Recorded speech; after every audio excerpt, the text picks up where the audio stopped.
Hello friends, मेरा नाम पूनम तिवारी है और आज मैं आप सभी के समक्ष हिंदी व्याकरण के एक नए भाग को लाई हूँ जिसका विषय है वाक्य रचना। तो हम बिना किसी रुकावट के हमारा आज का विषय शुरू करते हैं। वाक्य की परिभाषा क्या होती है? सार्थक शब्दों के व्यवस्थित समूह जिससे एक अपेक्षित अर्थ निकलता हो, अपेक्षित अर्थ प्रकट होता हो, उसी को हम वाक्य कहते हैं। जैसा कि हम जानते हैं कि मनुष्य एक सामाजिक प्राणी है और वह जिस समाज में रहता है वहाँ के लोगों से मिलना चाहता है, मिल के अपने भाव और विचारों को व्यक्त करना चाहता है और उनके भी भाव और दूसरों के भी भाव और विचारों को वह जानना चाहता है, जिसके लिए वह एक भाषा का उपयोग करता है, भाषा का सहारा लेता है और इसी भाषा को वह अपने वाक्यों के रूप में प्रस्तुत करता है, वाक्य के रूप में बोलता है। अगर मैं आपसे कहूँ कि बच्चे खाना, राजू तुम आ, बड़ा अपना, मानती रहा, खेल रहे, आपको कुछ समझा? नहीं समझा। क्यों? क्योंकि ये सुव्यवस्थित ढंग से नहीं लिखा गया, सुव्यवस्थित ढंग से नहीं बोला गया, तो ये हमें नहीं समझ में आया।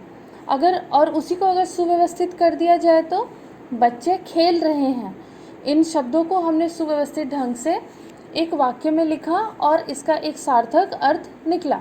राजू खाना खा रहा है, अरे तुम आ गए, शीला आपको अपना बड़ा भाई मानती है।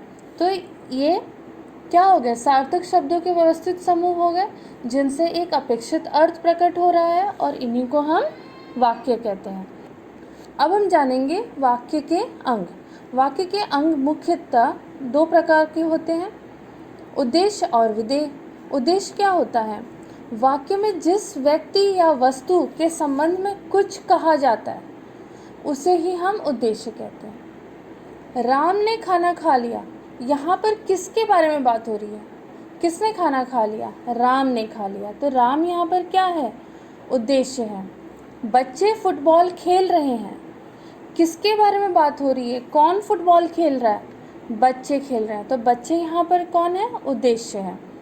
विधेय क्या होता है? उद्देश्य के बारे में जो कुछ कहा जाता है उसी को हम विधेय कहते हैं। जैसे मोहन ने अत्यधिक परिश्रम किया, तो इस वाक्य में मोहन क्या है? उद्देश्य है और उसने अत्यधिक परिश्रम किया है, वो क्या हो गया? विधेय हो गया।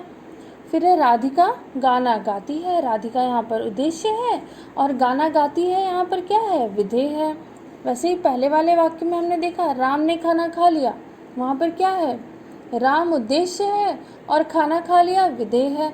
बच्चे क्रिकेट खेल रहे हैं, बच्चे यहाँ पर उद्देश्य हैं, क्रिकेट खेल रहे हैं विधेय है। राधा नृत्य कर रही है, राधा यहाँ पर उद्देश्य है, नृत्य कर रही है विधेय है। राम साइकिल से स्कूल गया, कौन स्कूल गया? कैसे गया? किसके बारे में बात हो रही है? राम के बारे में बात हो रही है। कैसे? तो वो विधेय उद्देश्य हो गया और विधेय यहाँ पर कौन है? साइकिल से स्कूल गया। अब हम जानते हैं वाक्यों का वर्गीकरण। वाक्यों का वर्गीकरण मुख्यतः दो प्रकार से किया गया है। एक अर्थ के आधार पर वाक्य भेद और दूसरा है रचना के आधार पर वाक्य भेद। अब अर्थ के आधार पर वाक्य भेद की जो वीडियो है उसकी लिंक हमने आपको डिस्क्रिप्शन में दे दी है, आप वहाँ पे जाके देख लीजिएगा। आज हम पढ़ेंगे रचना के आधार पर वाक्य भेद। रचना के आधार पर वाक्य भेद तीन प्रकार से होते हैं, इसके तीन भेद होते हैं। एक होता है सरल वाक्य, संयुक्त वाक्य और मिश्र वाक्य। अब सरल वाक्य क्या होता है? ऐसा वाक्य जिसमें एक कर्ता और एक क्रिया होती है, उन्हीं को हम सरल वाक्य कहते हैं। जैसे बिजली चमकती है, इस वाक्य में एक क्रिया हो रही है, वो क्रिया क्या है? चमकती है और कर्ता क्या है यहाँ पर? बिजली।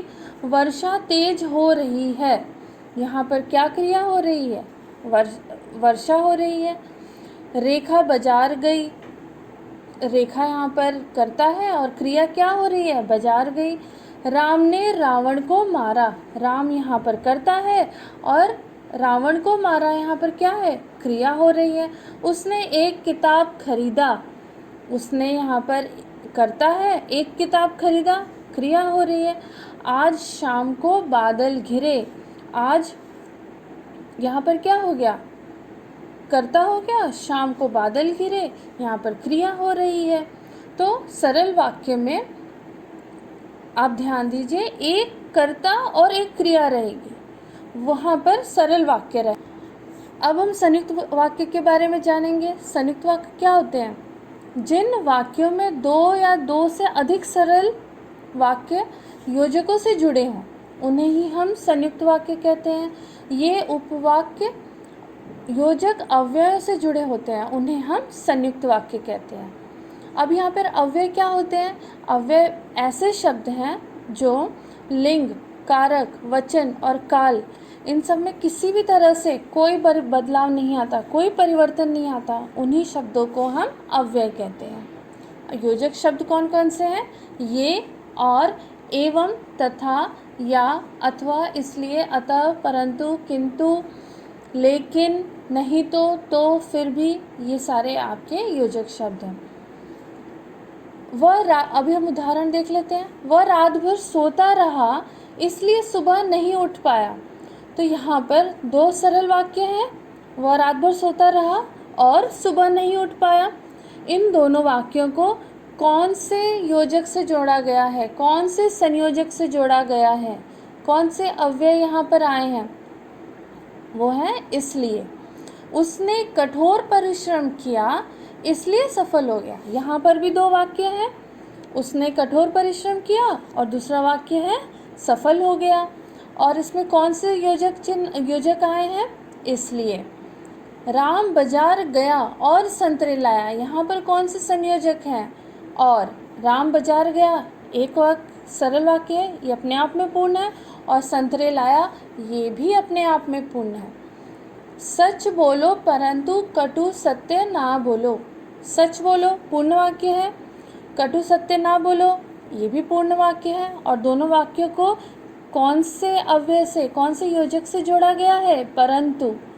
हम सब दिल्ली घूमने गए और वहाँ 4 दिन रहे, यहाँ पर भी दो वाक्य हैं। इन दोनों वाक्यों को कौन से योजक से जोड़ा गया है, कौन से संयोजक से जोड़ा गया है? और से जोड़ा गया है। अब हम जानेंगे कि संयुक्त वाक्य को हम पहचानेंगे कैसे।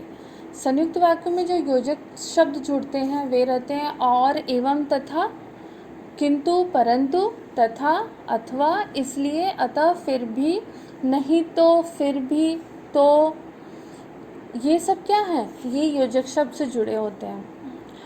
संयुक्त वाक्य में जो दोनों वाक्य रहते हैं, दोनों सरल वाक्य, वो किसी के ऊपर भी आश्रित नहीं होते, वो अपने आप में पूर्ण होते हैं, दोनों समान होते हैं। और इनको जोड़ने का काम कौन करता है? अव्यय। और वो कौन से अव्यय होते हैं? समुच्चय बोधक अव्यय होते हैं जो कि उनको जोड़ते हैं। अब इंग्लिश में हमने पढ़ा है कंजंक्शन, जो काम कंजंक्शन करते हैं वही काम यहाँ पर, उसी को हम समुच्चय बोधक अव्यय बोलते हैं। और ये दो या दो से अधिक वाक्यों को जोड़ने का काम करते हैं, एक साथ में लाने का काम करते हैं, वहाँ पर संयुक्त वाक्य होता है। तो संयुक्त वाक्य में कौन से अव्यय से जुड़े होते हैं वाक्य? समुच्चय बोधक अव्यय से जुड़े होते हैं। मैं उम्मीद करती हूँ कि आप सभी को आज की ये वीडियो पसंद आई होगी, समझ में आई होगी।